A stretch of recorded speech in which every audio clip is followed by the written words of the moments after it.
In the Japanese practice, known as Shinrin-yoku, or forest bathing, we immerse ourselves in the restorative embrace of nature in 3 steps.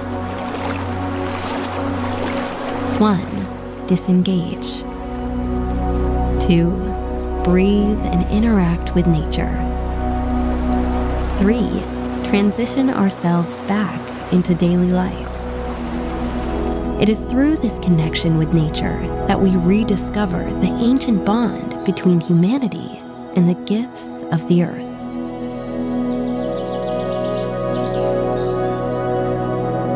Over 3 decades ago, Japan recognized the powerful potential of forests and initiated a national health program centered around forest bathing. Since then, Shinrin-yoku has become a standard practice in Japanese culture,